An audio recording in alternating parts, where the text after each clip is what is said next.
Bonjour à tous, Aurélien Broussal-Derval. Je reçois aujourd'hui Alex Verret, qui est training manager chez Episode. Oui. Et pas seulement, il est aussi très largement connecté à la performance, puisqu'il est dans le département performance de Under Armour. Ouais, c'est ça, situé à Portland. Ouais. Portland, Portland aux États-Unis. Ouais, tout à fait.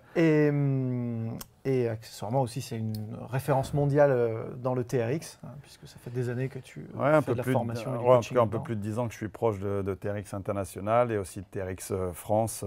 Ouais, c'est cool. Bah, génial, merci d'être ici, je suis super content de t'avoir. Bah, moi aussi, merci, ça fait plaisir. Et puis en dehors du fait qu'on est amis, c'est bien aussi de pouvoir parler professionnel un peu là. Et là, particulièrement professionnel, parce qu'on va parler d'un sujet hyper important et dans le coaching de tous les jours, dans le coaching loisir, le personal training, peu importe comment on l'appelle, les small groups ou même les cours collectifs, comme à très haut niveau, on va parler du plan d'entraînement, de la planification, ou en tout cas de l'articulation des contenus dans une progression, dans une saison. Oui, ou en tous les cas, replacer une grosse dynamique qu'on a chez TRX et dans d'autres cadres d'entraînement, c'est la mesure en fait, du mouvement, la mesure mécanique et comment on peut le placer dans une planification, ou en tout cas, comment replacer ce point central pour moi, en dehors de même de tout ce qu'on peut mesurer, que ce soit au niveau cardiaque ou avec tous les outils très technologiques, quoi, en fait. J'adore ce concept de mesure mécanique qui est quand même très, très ancré chez TRX. Ouais, ça reflète très très bien les valeurs de cette marque-là et les valeurs qu'on partage nous en tant que coach, d'exigence dans le mouvement, de précision dans le coaching. Hein, tout à fait. Le coaching, on en parle souvent dans ces modules. Le coaching a tendance à se perdre, a tendance à reculer au profit de ce que j'appelle moi le cheerleading, l'encouragement et le clap-clap. Voilà. Non, nous, ce qu'on dit, c'est que la technique, c'est essentiel, c'est central, et que ça renvoie à des angles de travail, à des orientations mécaniques, à des positionnements, des types de saisie, des placements et des setups initiaux de mouvement qui sont pointus et évolutifs et donc s'organisent sur la saison de manière c'est ce qui m'a plu en fait quand j'ai découvert pour la première fois l'entraînement en suspension, donc en fait avec une sangle, une suspension traîneur. Et avant même que ce soit une marque connue ou pas, c'est le système philosophique qui est autour de ça. Et derrière ça, c'est-à-dire se dire, bon voilà, avant même de performer ou de commencer à installer des choses très lourdes pour la personne qu'on entraîne, hein, que ce soit un athlète ou une personne lambda, c'est est-ce qu'elle est capable, est-ce qu'elle a les compétences de faire ce qu'on va lui demander en fait. Et c'est là où est venue la partie forte de quand on dit qualité au service de la quantité ou qualité avant la quantité, ce qu'on veut, c'est pas la qualité de faire peu ou pas, c'est de s'assurer d'abord que la personne a les bonnes compétences pour lui demander à faire justement tel et tel exercice ou telle charge de travail ou à travailler à telle intensité. Donc ça, c'est un point pour moi important. En tout cas, c'est ce qui a drivé mes dernières années en tant que coach. Et si je remets le titre de noblesse du coach, c'est d'abord en fait de coacher la personne. Et avant même de coacher, c'est être capable, avec différents types d'outils de mesure, de faire un scan ultra rapide. Donc il y a beaucoup de sociétés, hein, bien sûr, qui le font, mais de se dire, tiens, si je n'ai pas beaucoup de matériel et un espace très restreint, et là je prends le cas du personal trainer qui va entraîner une personne à domicile, est-ce que j'ai un outil qui va pouvoir m'aider justement un petit peu à installer une base de référence, organiser mon coaching, organiser le niveau de performance de la personne pour pouvoir délivrer un message à sa juste valeur et de trouver une vraie plus-value ou en tout cas créer un vrai changement. Et on est venu à parler du mouvement chez TRX et on fait une vraie différence entre le mouvement et en fait l'exercice. Donc on positionne l'exercice comme quelque chose qui va parfois sublimer le mouvement, mais c'est surtout, on va donner des points d'expression. Donc on a 7 mouvements fondamentaux, si je parle de chez TRX bien sûr, mais on en a plusieurs qui vont sur d'autres niveaux, comme la rotation, les déplacements, et des choses très simples comme faire un squat ou simplement tracter. Et ce que j'ai aimé dans le travail dans cette approche-là, et si on parle de mesure mécanique, c'est que l'outil en fait en lui-même devient un moyen de mesurer parce qu'elle aide la personne à avoir un vrai feedback sur elle-même. À partir du moment où je presse sur la sangle, j'ai un feedback direct et ça va m'aider un petit peu à bouger à travers l'espace. Donc, ouais, c'est vrai que c'est quelque chose qui nous drive beaucoup, qui me drive beaucoup au quotidien. J'aime cette qualité, j'aime me dire si la personne bouge bien, si j'enlève quelques petites contraintes qui peuvent en fait l'empêcher de s'exprimer et de profiter de l'expérience d'un bon entraînement aussi, et que ça soit fun, que ça soit ludique, et que ça soit très agréable. C'est de se dire, est-ce que je peux lui apporter quelque chose qu'elle peut mesurer à l'extérieur, qu'elle peut transférer à l'extérieur dans son quotidien en fait. Donc, ouais. C'est vrai qu'il y a une personnalité forte chez TRX qui s'appelle Chris Frankel. C'est le directeur de la performance chez TRX, mais c'est d'abord un scientifique de base qui a une grosse expérience de terrain, un peu plus de 35 années. Qui pratique. Voilà. Ouais. Et ça, c'est aussi un point, on pourra en parler, mais c'est aussi développer un haut degré de qualité par le ressenti. Parce que tu peux ressembler à quelque chose qui est bien, mais tu n'as toujours pas le ressenti interne. Et il replace au cœur du business, au cœur du métier, il faut aussi savoir pratiquer. Tu n'as pas besoin d'être meilleur qu'une personne, mais tu as besoin aussi d'avoir une crédibilité technique, visuelle. Donc on parlait d'exécution tout à l'heure, tu me parlais de précision. Mais c'est vrai que sur quelques répétitions, il faut que je sois aussi capable de montrer, de démontrer, d'expliquer. Et le gros degré que j'ai obtenu par la pratique, c'est aussi un coaching qui s'affûte du coup, qui permet d'être qui devient de plus en plus précis et c'est pas quelque chose de trop surchargé. Ça te donne de la crédibilité, ça te donne de l'empathie. Ouais, ça te permet de comprendre. Tu es tourné vers la personne. Et Chris Frankel, toute sa philosophie qui a été enrichie par une multitude d'éléments extérieurs. Donc il est comme nous, il est curieux, il va voir à droite, à gauche. J'aime pas plus ou moins telle et telle méthode ou telle et telle technique. Mais c'est vrai qu'il a apporté une certaine simplicité. Et quand tu me parles, Aurel, de la précision, la technicité, il faut savoir aussi pour moi la démocratiser au maximum, presque la vulgariser, de dire voilà, quelque chose de simple peut être en fait ultra efficace et si tu le rends très efficace, si tu vas apporter des choses complexes, ça va venir facilement derrière, tu vois. Ce que dit Chris Frankel, c'est que, je sais que tu aimes bien le paraphraser, c'est que le mouvement est le grand oublié de l'entraînement. D'entraînement, du fitness en général, parce que le fitness prend une place quand même très importante dans la préparation physique, parce qu'ils mettent des moyens aussi financiers, il y a de l'argent. Mais en gros, souvent, c'est vrai qu'on se projette sur tellement de données qui peuvent être scientifiques, techniques, digitales et tout, mais on oublie aussi à un moment donné que la personne doit bien bouger pour les réaliser. Clairement. Et si tu forces, quoi qu'il arrive, à un moment donné, la mécanique elle pète, le corps va péter. Donc si tu es fort, tu tiens, mais jusqu'à quand en fait? Et nous, on a un point d'honneur à se dire, la durabilité de la personne, quel que soit son objectif de performance, c'est quand même au cœur du sujet aussi. Toi. Alors il y a peut-être des gens qui nous regardent, qui nous écoutent, qui ont déjà lu Grécoux, qui ont pu lire, je sais pas, l'art du mouvement, ou qui ont pu lire Kelly Starrett, j'en cite quelques-uns comme ça, donc qui sont peut-être sensibilisés au mouvement. Mais je suis assez certain que peu de gens, même les plus éclairés sur ces problématiques-là, vont jusqu'à intégrer les aspects mécaniques, le mouvement, peu importe comment on appelle ça, dans réellement le programme d'entraînement et hissent le mouvement et la complexité, la richesse, au rang de charge. Ouais. Très très peu font ça. Pour s'en convaincre, il suffit de prendre un programme d'entraînement, une planification, une programmation, et de se rendre compte qu'en fait, ce qui reste programmé, ce qui reste prévu, c'est un nombre de reps, c'est une intensité, c'est éventuellement une vitesse pour ceux qui sont équipés d'accéléromètre et qui nous suivent régulièrement, c'est un tempo pour, là aussi, les plus aguerris, mais on reste sur une charge volume-intensité. Et rarement, on voit apparaître sur les programmes d'entraînement une prise en compte du mouvement.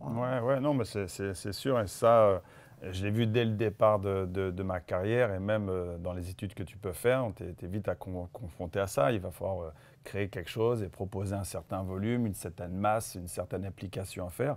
Ce que j'ai aimé aussi que ce soit TRX, mais aussi quelques sociétés qui sont très proches de chez TRX, c'est aussi savoir replacer le mouvement comme quelque chose de très noble et de considérer potentiellement ta séance d'entraînement ou ton workout, tout le mot qu'on peut dire derrière, ou n'importe quel terme qui pourrait être appliqué à ça, c'est qu'est-ce que je veux vraiment exprimer dans cette séance, quels sont les vrais standards que je voudrais essayer d'instaurer.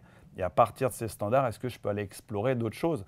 Donc, est-ce que je veux exprimer à travers cette séance, à travers cet entraînement, une vraie plus-value pour la personne? Et encore une fois de plus, en dehors de la performance pure et dure, que ça soit pour un athlète ou pas, c'est aussi de pouvoir l'exprimer au quotidien.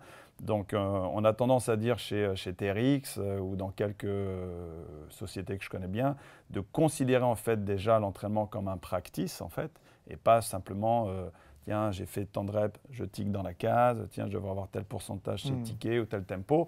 C'est aussi de prendre du temps à bouger dans l'espace, à prendre du temps à se connecter avec ce qui se passe, avec l'environnement, avec là où je peux à un moment donné m'exprimer un peu, préparer le corps et l'esprit avec un petit peu plus, je dirais, de vigueur, pour potentiellement derrière, bien sûr, imposer peut-être une charge de travail importante. Et quel que soit le challenge, il y a des gens simplement de descendre et de remonter, comme aller s'asseoir ou porter quelque chose de lourd, c'est déjà un défi. On est déjà proche d'un travail de force maximale. Voilà, c'est ça. Et c'est vrai que le poids de corps, pour moi, est un outil. On l'oublie, mais c'est vrai quand on parle de circuits multimodalités, il y a plein de modalités qu'on connaît, mais le corps en est une, d'accord, modalité. Ensuite, c'est s'exprimer à travers l'espace et à travers les environnements, d'enlever un maximum de contraintes, trouver une certaine aisance, trouver une certaine fluidité. On parle souvent du flow, de la qualité du geste. Il y a certains athlètes français qui sont aussi de plus en plus aptes à comprendre ça, et on le voit un peu dans le sport de haut niveau. Ça rentre dans les mœurs, c'est dans les clubs de fitness, dans les centres d'entraînement, dans les box de CrossFit et même dans les boutiques gym, quoi, par exemple, tu vois. Donc, c'est un sujet qui est large, qui n'est peut-être pas toujours encore bien identifié, mais c'est vrai que ça devrait être pris en compte. Est-ce que je veux solliciter, par exemple, que le pousser, que le tirer? Et à partir de là, je commence à réfléchir en termes d'exercices qui peuvent les exprimer, les développer et commencer à mettre ensuite des choses en place. Et en place, c'est de préparer les gens en mouvement, par exemple, tu vois. Bien sûr. Un bon warm-up, c'est aussi de vite identifier les 3-4 problèmes et d'avoir peut-être un plan B, un plan C, et voilà quoi. Alors comprenez-nous bien, on n'est pas en train de jeter le bébé avec l'eau du bain. Non, on n'est pas en train de dire qu'il ne faut pas compter les reps, cadrer les rythmes, cadrer les intensités. Hein. Ce n'est pas du tout ce qu'on dit. Tout ça, ce sont des indicateurs précieux, indispensables au plan d'entraînement. Et qui crédibilisent aussi de façon. Qui crédibilisent, qui permettent de mesurer les progrès, de manière d'objectiver une partie des progrès. Non, ce qu'on dit, c'est que, notamment avec la sangle, puisque c'est sans doute le meilleur exemple qu'on puisse trouver, c'est qu'en jouant sur des angles mécaniques, en jouant sur des impulsions motrices, en jouant sur des types de saisie, des intensités de saisie, on a tout un tas de paramètres de charge qui sont exclusivement basés sur un setup et un contexte de pratique de l'exercice. Et que ça se programme, ça se planifie, ça se pense en amont. Et qu'aujourd'hui, on constate que quand quelqu'un installe une sangle, d'abord, il va se contenter d'un répertoire gestuel extrêmement limité. Il va faire quelques tirages, il va faire du gainage en général. Éventuellement, il va faire des pompes dessus, peut-être un peu de groupé. Voilà. Et puis, c'est tout. Il passe à côté d'une richesse énorme. Et quand il programme un tirage, on ne va pas avoir énormément de consignes sur l'angle de travail, on ne va pas avoir énormément de consignes sur l'abaissement des poignets, on ne va pas avoir énormément de consignes sur la saisie. On va se concentrer à compter les reps, on va se concentrer à éventuellement compter le tempo dans la descente et donc les phases concentriques et excentriques. Mais guère plus, hein. Toi qui vois beaucoup de gens, beaucoup de collègues. Ouais, que ce soit à très haut niveau ou à un niveau simplement de l'utilisation du client qui pourrait l'acheter sur Internet. Hein. Ça gratte la surface. En fait, TRX est devenu tellement une marque forte que n'importe déjà quel sang qu'on prend dans les mains, on appelle ça un TRX. Ouais. Et qu'ensuite, on reste sur les choses les plus connues parce que c'est ce qui est souvent un peu visible et c'est aussi un peu marketing. C'est le gainage avant tout, donc on va faire des planches. Et même ça, on n'arrive pas à savoir en fait réellement à quoi sert cette planche. D'accord, ça c'est la base numéro 1 déjà. Pourquoi ça va être important de mettre les gens sous tension corporelle? On a tendance à dire grâce à la sangle, on peut justement aider les gens à mettre une très haute intensité focalisée sur la qualité du mouvement. J'aime bien ce concept. Ouais, moi aussi, c'est quelque chose qui m'a toujours parlé, mais c'est pareil, quand on met le fameux move better ou le mieux bouger, c'est quoi en fait, à part si tu l'utilises comme un point de vue marketing? C'est aller un petit peu plus en profondeur, gratter un peu, commencer à s'intéresser. Et c'est là où on voit qu'à part faire quelques tirages, de temps en temps un peu des squats, et même avec un exercice tel que le squat, ils ont tendance déjà à dénaturer le mouvement parce qu'ils partent un peu en arrière, ils sont vachement tendus sur les bras. Et ils passent, comme tu dis, à côté de consignes qui sont pour nous essentielles. On aime des consignes très simples, on aime des consignes qui donnent en fait une valeur au geste assez globale. Et c'est vrai que quand je fais un tirage, avant même de dire tiens, je travaille le dos ou pas, c'est est-ce que je suis capable de déplacer ma planche active dans l'environnement, dans l'espace, et rester connecté avec un corps qui devient en fait une unité. Je me sers de la sangle aussi pour mettre les valeurs du mot fonctionnel, peut-être à sa base la plus simple. Qu'est-ce qui doit être stable à ce moment-là, qu'est-ce qui doit être mobile, et d'aider cette sangle, comme je dis souvent, ça devient presque un collègue, un partenaire d'entraînement, à éduquer la personne, même si elle ne s'en rend pas compte, à l'éduquer à se concentrer sur ce qu'elle est en train de faire, et à travers chaque répétition, nous on dit souvent que c'est une répétition unique, donc si tu fais une série de 10 reps, en fait tu fais 10 séries d'une seule rep, et chaque répétition est un défi. Les reps les unes après les autres. Les unes après les autres, et tu disais, voilà, on oublie de parler de l'angle de travail qu'on appelle nous l'angle vectoriel, qui est aussi un système où tu vas accroître l'intensité par une surcharge du corps ou pas. On va oublier de donner des petits détails qui vont améliorer aussi le confort. La longueur de sangle, par exemple. J'ai vu des choses, et on voit souvent sur Internet, et parfois encore plus en live, où le réglage est presque quelque chose qui est tellement secondaire, mais qui va tellement influencer la qualité du geste, la qualité de la séance. Et c'est vrai que je ne peux pas concevoir une bonne qualité de séance s'il n'y a pas aussi, à côté même de la production que tu vas faire ou de l'intensité que tu vas mettre, par créer un confort en fait, et une belle expérience pour la personne. Et ça, c'est vrai que si tu ne fais pas un minimum de recherche déjà individuelle, que tu ne testes pas un peu sur toi pour, je dirais, développer un petit peu de maturité, d'expérience, et que tu ne te formes pas, et ça, je pense que c'est quelque chose qui est indispensable, tu passes en fait à côté complètement de cet outil. Cette polyvalence, tu ne la vois pas en fait. Ce qu'on est en train d'introduire là, d'un point de vue purement pratique pour les entraîneurs, dans la calibration de la charge, c'est un élément en plus. C'est-à-dire qu'on considère toujours le volume, nombre de reps, durée, etc. L'intensité, donc en général le poids ou la vitesse. On considère de temps en temps la fréquence aussi. Ouais. Okay. Ça, c'est les trois principaux. Et les trois sont interdépendants. Le quatrième qu'on est en train d'amener, c'est vraiment cette charge mécanique. Ouais. Et donc, cette charge mécanique, elle peut être résumée dans les années 2000. Je me rappelle à l'INSEP, on développait beaucoup le concept de VIX, volume, intensité, complexité, spécificité. Pour moi, cette charge mécanique, elle reprend ces deux derniers points, la complexité et la spécificité, et elle influence les autres paramètres. Et donc, fatalement, lorsqu'on augmente la charge mécanique, on ne peut pas faire une charge mécanique élevée et la faire longtemps, et la faire à très haute intensité. À un moment donné, il va falloir faire des choix, et donc c'est comme un equalizer qu'on va régler sur les anciennes chaînes IFI. On se retrouve à pousser tel ou tel paramètre au détriment de l'autre, parce que les deux ne se poussent pas à fond, sinon ça fait un son horrible. Et donc, clairement, cette charge mécanique, elle va venir complètement impacter et réduire pour un même résultat, parfois le volume, parfois l'intensité. Donc c'est ce qu'on disait tout à l'heure, une rep après l'autre, c'est-à-dire que si on est capable d'atteindre un objectif en 3 reps qu'on aurait pu avoir atteint en 10 reps sans se concentrer, autant réduire le volume de travail et la contrainte sur les articulations, sur le corps. Tout à fait.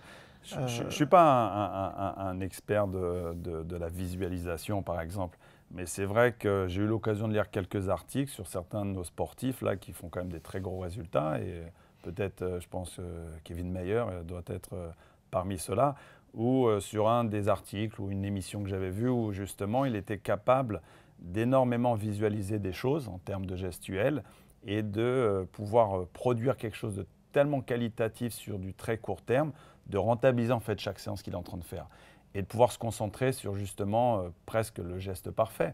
On parle de TRX depuis tout à l'heure, de la sangle, l'entraînement en suspension, et je vais mettre ça en général sur l'entraînement au poids de corps. Je peux justement essayer à travers ces séances, quand je vais calibrer des choses, de me dire, là aujourd'hui je ne vais pas essayer de me dire je dois faire 10 reps ou tant ou pas, c'est qu'en peu de temps, je vais simplement m'assurer que la personne ait bien en tête les standards que je lui ai donnés, et sur des petites séquences assez courtes, de voir si déjà elle est capable de les maintenir. ou de les appliquer. Et à partir de là, si je change les conditions, j'augmente le volume, je vais plus vite, j'impose une charge supplémentaire, un gilet lesté par exemple, tu vois, sur le corps.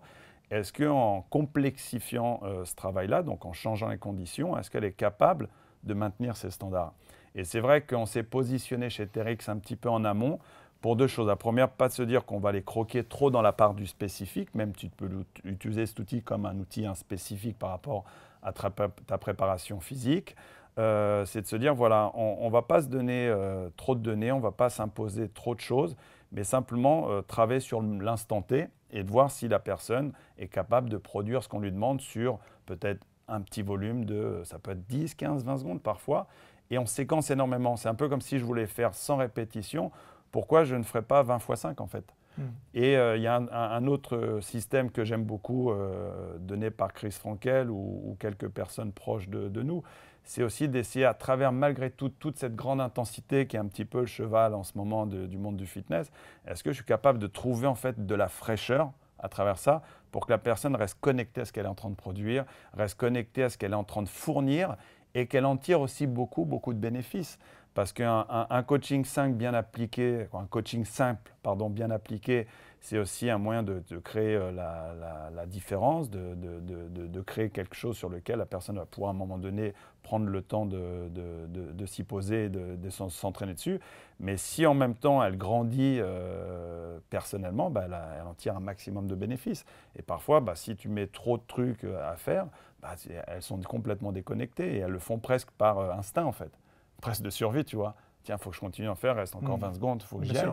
Alors que là, on pourrait dire, tu sais quoi, là, le standard est perdu, stop. Là, c'est job done. Job done, on laisse un certain temps de récupération, puis on peut peut-être passer à autre chose, tu vois. Donc, ouais, on se positionne un peu plus en amont. On aime discuter avec l'entraîneur, on aime discuter avec le préparateur physique, on aime discuter aussi avec l'athlète, qu'est-ce qu'il aime réellement faire, parce que parfois, tu peux lui imposer des choses, il n'aime pas le faire, là, ça va être plus compliqué. Et on essaie justement de positionner notre sangle à des moments bien précis qui peuvent être en amont de l'entraînement, qui peuvent être après l'entraînement, qui peuvent être en complément, en assistanat, et parfois dans des univers où tu dirais elle n'aurait pas raison d'être. L'univers de la barre olympique, le TRX, on ne le voit pas tout le temps et c'est dommage, tu vois. Et donc on est passé, c'est vrai que par des canaux peut-être un petit peu plus faciles qu'en passant par des clubs de fitness en France et avec des pratiquants qui vont dans les clubs de fitness, mais petit à petit, en fait, on grandit et on s'impose, en fait, aussi. Notre philosophie est proche avec une philosophie qui, voilà, comme tu le dis, elle est transférable. Ouais. Alors, on arrive sur la fin de ce module. L'idée, c'est souvent de finir avec une recette. J'aime bien terminer là-dessus quand c'est possible. Et là, ça s'y prête bien, je trouve. En gardant l'exemple de la sangle, même si les gens qui nous écoutent comprennent bien que ça peut être transférable à la barre olympique, au poids de corps, au kettlebell, ou que sais-je, justement, comment, en prenant un exercice extrêmement simple, on peut faire évoluer cette charge mécanique sans toucher à une seule rep, sans toucher à un seul tempo, et augmenter la charge progressivement avec le sportif qui grandit en même temps. Si on revient à cette mesure mécanique, on peut prendre l'exemple du squat, par exemple, justement. C'est de s'assurer qu'on a une progression d'exercice qui challenge en fait les standards. Donc d'abord, qu'est-ce qui va être stable, qu'est-ce qui va être mobile? À partir de là, que j'ai la sangle ou pas, comme tu dis, c'est quelle est la vraie trajectoire du mouvement que je veux donner imprimer. Verticalité, une grosse mobilité au niveau des chevilles, des genoux et des hanches, une très bonne stabilité au niveau du tronc. Donc si je ramène ça à la sangle, une pression déjà directe sur la sangle, ça va te mettre une tension corporelle un peu quasiment instinctive. Et par le biais d'un coaching très simple, je vais essayer justement de la connecter réellement cette personne. Et là, je vais fonctionner étage par étage. Donc ça part du sol jusqu'à l'extrémité, je dirais, de la tête et des membres supérieurs, et aller progressivement sur un squat déchargé. Donc ça peut être un squat à l'horizontale, faire quelques talons-fesses, ramener ça à la verticalité sur un angle incliné très facile. On appelle ça souvent le hack squat, tu vois, par exemple. Stimuler un peu la mobilité de cheville et de voir là où s'il n'y a pas une contrainte ou pas. Pareil au niveau de l'amplitude, pour voir un peu ce qui se passe au niveau des genoux, des hanches, et un petit peu regarder l'ensemble de sa posture. parce que j'ai toujours en tête qu'est-ce qui doit rester être bien stable et autres, et commencer à travailler sur un mouvement vertical du squat. Travail bilatéral, une bonne stabilité au sol, bien connecté à l'environnement. On aime bien les mettre pieds nus, par exemple, aussi. Et essayer de donner en très peu de répétitions, comme tu dis, si on ne devait pas changer. On aime le travail lent. On aime les temps de pause isométriques pour aussi pouvoir peut-être même poser 1 ou 2 questions à la personne sur lesquelles elle peut un peu s'investir. Elle devient un peu plus acteur de son propre mouvement plutôt que juste spectateur, parce que tu la drives. Et ensuite, peut-être basculer sur si je veux changer la mobilité globale, je peux faire un overhead squat, ou basculer sur simplement un squat, une jambe, où là, je vais avoir une vraie charge qui va s'imprimer, mais en gardant ces mêmes standards en tête et autres. Et là, on prend, je pense, une valeur en tant que coach, qu'on accompagne cette personne, et on la rend quand même assez indépendante de nous, parce qu'au quotidien, elle le voit, ce qui se passe. Si c'est un sport loisir, je cours un peu dans la semaine, je fais un peu de vélo, ou si j'aime faire un sport, on va dire 2-3 fois par semaine, un peu plus, on va dire, actif dessus, ces éléments-là sont réellement mesurables. Un peu moins fatigué, un peu plus résistant, un peu moins contraint, donc je bouge un peu mieux, j'ai moins mal, je récupère un peu plus vite, tu vois. Et on aurait tellement à parler de la récupération, même avec notre sangle. Donc voilà, pour moi, c'est un coaching étape par étape, mais la formule secrète aussi, c'est de se dire, fais peu, mais fais très bien, mets-y beaucoup, beaucoup d'intention. Et c'est là où on pourrait voir que la personne, en fait, grandit. Et notre plus grande plus-value, pour moi, elle est là, quoi, en tant que coach. Merci Alex, c'est vraiment passionnant. J'espère que ça va ouvrir tout un tas de fenêtres sur la façon tout à la fois de pratiquer au quotidien et de planifier. Prendre du plaisir. Ouais, c'est ça, c'est la clé. Merci en tout cas à toi d'être venu. Merci du à toi. plaisir, on en a pris nous. Ouais, c'est cool. À très bientôt.